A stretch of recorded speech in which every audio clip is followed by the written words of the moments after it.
En matière de sécurité, de la société, nous adopterons un plan quinquennal de redressement des moyens et des conditions de vie de nos compatriotes qui exercent des tâches de sécurité en matière notamment de police.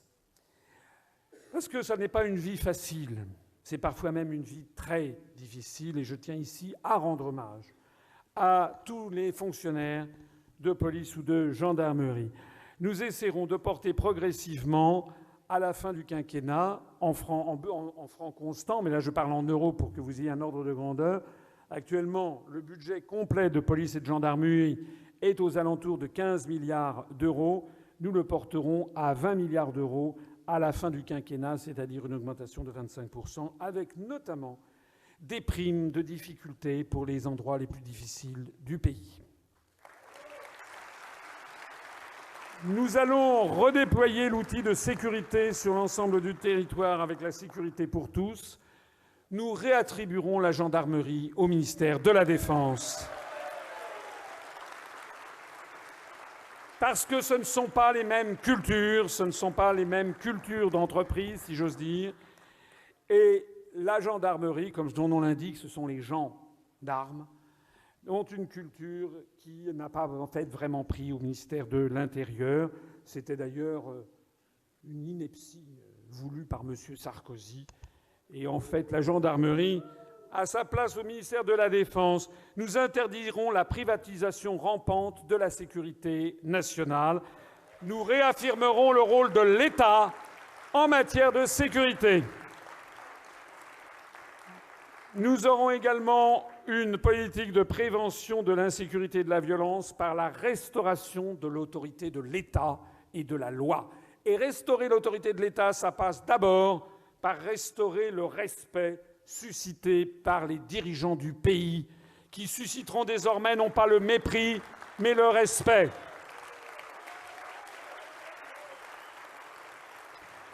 Nous ne tolérerons plus qu'il y ait des zones de non-droit en France. Et nous interviendrons pour cesser tous les trafics d'armes qu'il peut exister dans certains quartiers. Parallèlement, nous mènerons une politique d'éducation et de promotion d'une société de non-violence. On demandera notamment à TF1 et à France 2, TF1 renationalisé, de mettre un petit peu moins de séries américaines où on tire dans le tas tout le temps.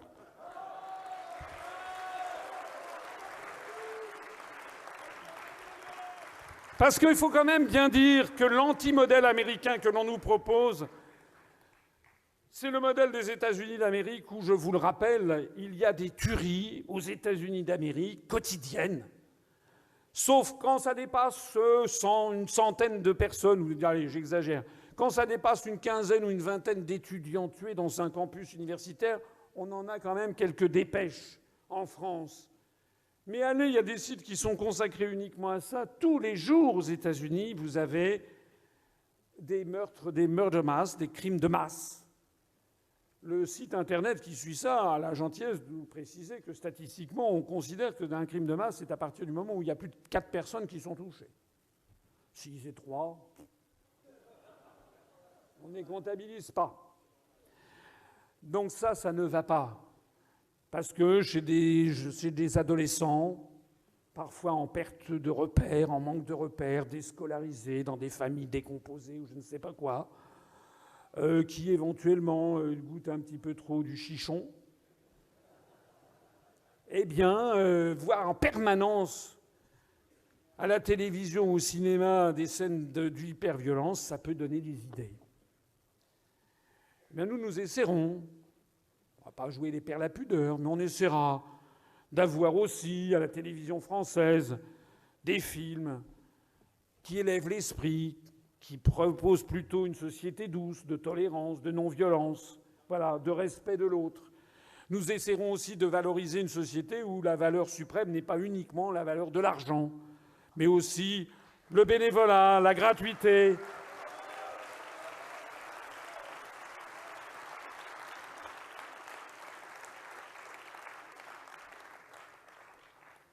nous interdirons d'avoir une Rolex au-dessus de 50 ans. Ah, je plaisante, mais vous voyez bien ce que je veux dire. Voilà. Nous préviendrons l'insécurité et la violence aussi par la baisse du chômage. Parce que c'est aussi bête que ça.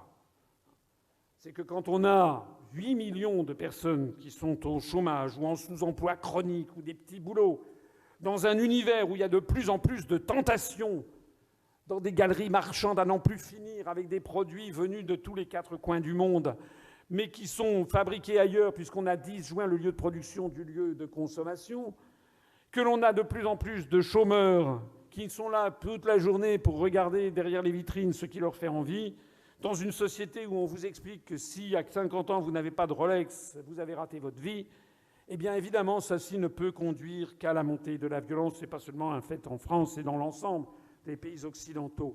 Donc déjà, il faut aussi rendre aux gens un travail honnête et sain et serein pour faire baisser la violence.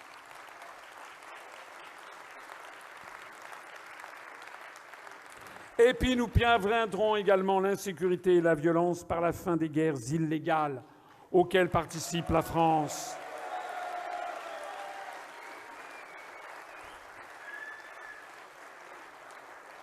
Parce que pour qu'un État soit respecté, pour que des lois soient respectées, il faut que l'État soit respectable, que ceux qui votent les lois soient respectables eux-mêmes et qu'ils n'appliquent pas le deux poids, deux mesures, qu'ils ne fassent pas des millions ou des centaines de milliers de morts à 5 000 ou 15 000 kilomètres de là, au même moment qu'ils vont mettre en prison un petit délinquant de cannabis. Ça ne va pas.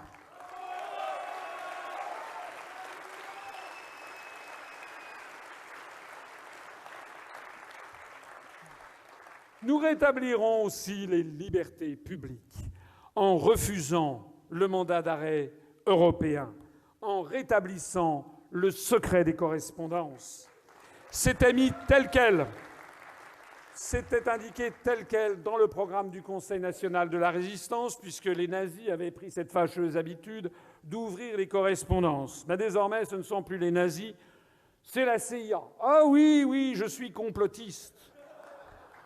Mais on a appris quand même, en lisant la presse, que la CIA, à moins que ce soit la NSA, écoutait toutes les conversations téléphoniques de M. Hollande. Remarquez,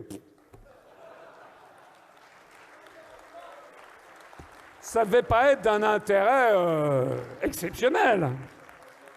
Mais c'est quand même une question de principe. Voilà. Nous rétablirons le secret des correspondances autant que faire se peut. Et en particulier, s'agissant du cas particulier que je viens de citer, je l'ai déjà dit, ça ne sera pas la première mesure que je prendrai installée à l'Élysée, mais dans la semaine ou dans les 15 jours, je demanderai à l'ambassadeur des États-Unis d'Amérique de bien avoir la gentillesse de passer me voir. Et puis il viendra, je l'espère, et s'il vient, mais je lui dirai, écoutez, monsieur l'ambassadeur, la France est la plus vieille alliée de l'Amérique. Lafayette, Rochambeau, Benjamin Franklin. Nous avons été du même côté à chaque fois. Alors nous sommes amis, et entre amis, on doit tout se dire. J'en dirais, monsieur l'ambassadeur, vous avez été certainement très bien élevé. Comme moi, quand j'étais petit, on m'a dit qu'on n'écoutait pas aux portes. Je dirais, monsieur l'ambassadeur, vous avez, sur le toit de l'ambassade des États-Unis à Paris, ajouté un étage supplémentaire. Au-dessus de tout le monde, et on sait qu'il y a sur cet étage un truc qui écoute tout le monde. Puisque dans un rayon de 2-3 kilomètres autour, il y a rien moins que l'ambassade du Japon, l'ambassade du Royaume-Uni, l'Élysée. Monsieur Hollande, toutes les conversations avec Julie Gaillet, vous les aviez en direct. Il faut avouer que M. Hollande a dit que c'était pas bien, vous vous rappelez? Il a dit non, c'est pas bien. Bon. Et puis on peut écouter la place Beauvau, le ministère de l'Intérieur qui n'est pas très loin, et puis de l'autre côté de la Seine, l'Assemblée nationale, le quai d'Orsay, et à 500 mètres encore plus au sud, le Premier ministre. Donc, finalement, Et donc je demanderai à l'ambassadeur de bien vouloir démanteler les systèmes d'écoute qui ont été installés, voilà, parce que ça ne se fait pas entre amis. Voilà.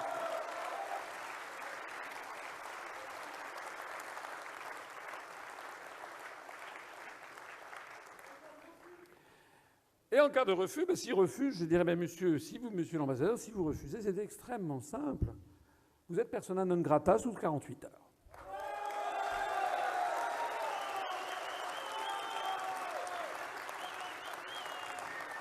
Parce que je serai le président de la République française, et ce n'est pas de moi qu'il s'agit, c'est de vous. C'est qu'il est hors de question, si j'exerce cette haute fonction, il est hors de question que je laisse, par mon intermédiaire, humilier le peuple français.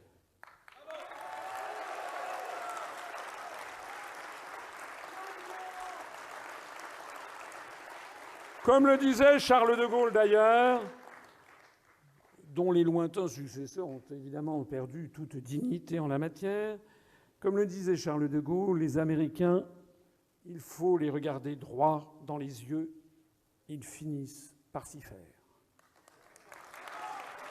Je voudrais rappeler ici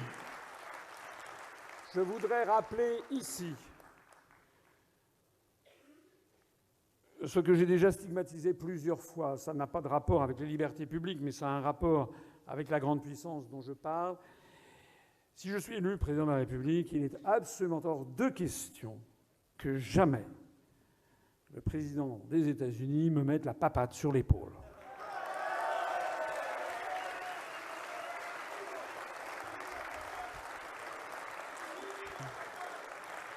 Le syndrome de la papate sur l'épaule, on a vu cette humiliation qui est voulue puisque je connais bien les peuples du monde, avec leurs astuces, leur civilisation, leurs techniques, leurs manipulations langagières ou corporelles, comment systématiquement, depuis Nicolas Sarkozy, tous les présidents, George W. Bush, puis le président Obama, ont systématiquement, devant toutes les caméras du monde entier, mis leurs mains comme ça sur le président de la République française pour montrer devant le monde entier qu'il était le vassal des États-Unis d'Amérique. Et ceci est voulu, que cela plaise ou pas à Libération, je m'en fous, je dis la vérité. Ceci est voulu et nous en avons eu un excellent exemple. Lorsque le président Obama s'est rendu à Cuba et a été reçu par Raúl Castro. Vous avez vu cette scène extraordinaire où Obama a commencé à vouloir mettre la papate sur Raúl Castro dans le mode François Hollande, vous savez, schlock. Sauf que Raúl Castro n'est pas François Hollande et devant les caméras du monde entier, il a pris la main d'Obama, il l'a rejetée de telle sorte que Obama s'est retrouvé comme ça. Vous vous rappelez, j'avais diffusé cette vidéo, elle a été vue à plus de 2 millions de vues par les Français.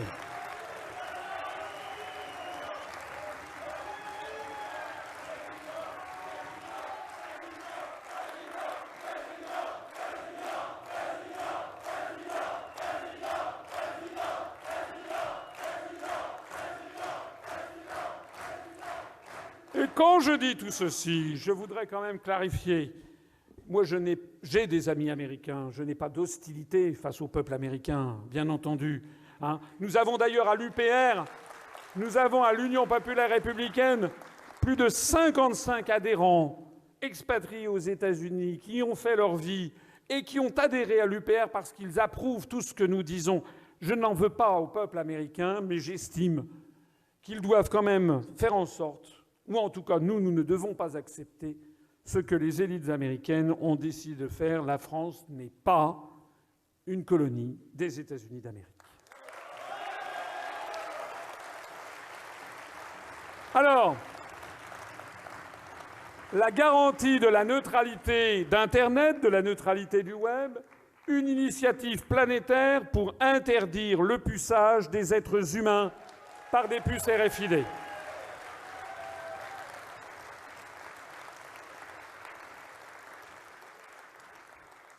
j'ai vu que je ne sais quel magazine a voulu me faire passer pour un hurluberlu en disant que je voulais interdire le puçage génétique des êtres humains. Je n'ai jamais parlé de puçage génétique, j'ai parlé de puçage avec des puces RFID.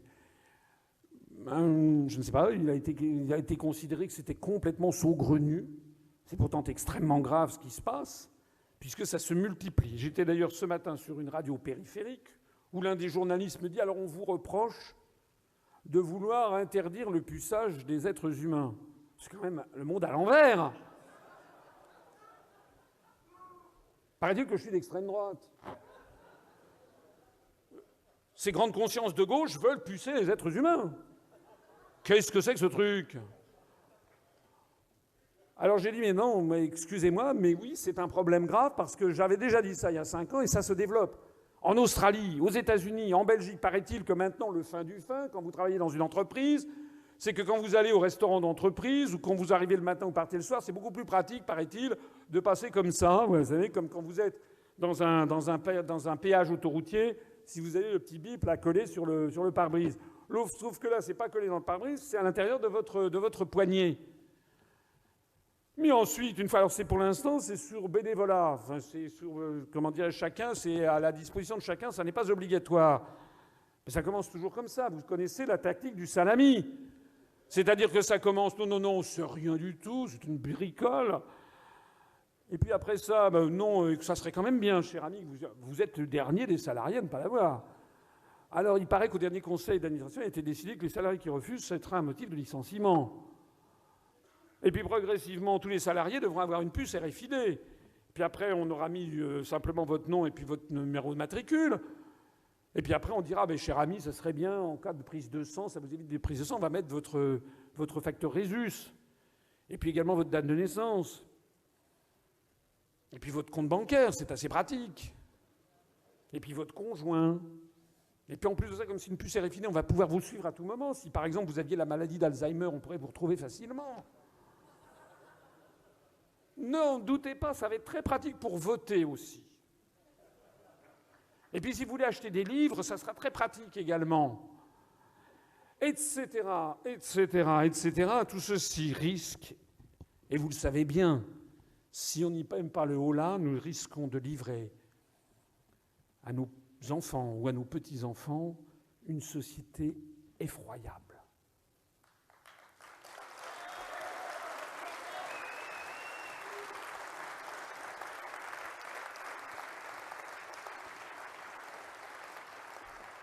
Nous mettrons fin à l'état d'urgence permanent puisque c'est le 16e mois.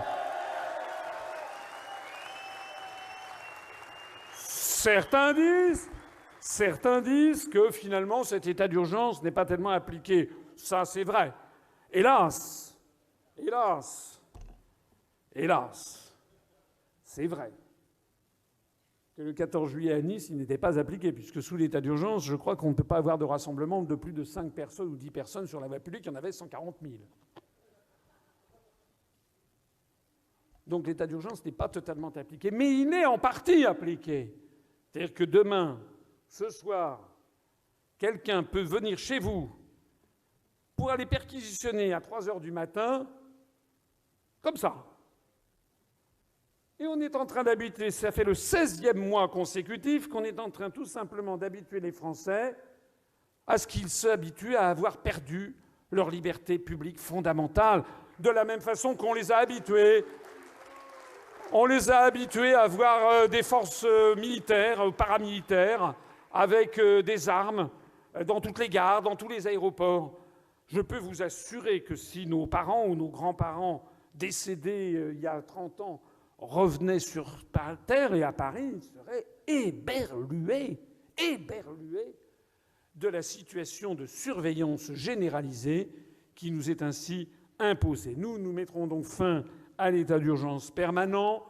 Nous mettrons également sous surveillance les systèmes de Vigipirate, avec, qui seront valables pour 2 mois renouvelables une fois, et au 3e renouvellement, eh bien là, il faudra une saisine soit du Parlement, soit un référendum, parce que ce n'est pas normal que nous vivions constamment dans une société de surveillance. Nous encadrerons les fichiers nationaux de Français, nous interdirons le stockage hors de France des données personnelles des Français. Et puis, nous assurerons la protection des lanceurs d'alerte. Et si je suis élu, eh bien, dès la première semaine de mon installation, et si c'est encore d'actualité, j'accorderai en notre nom collectif l'asile de la République française à Snowden et à Assange.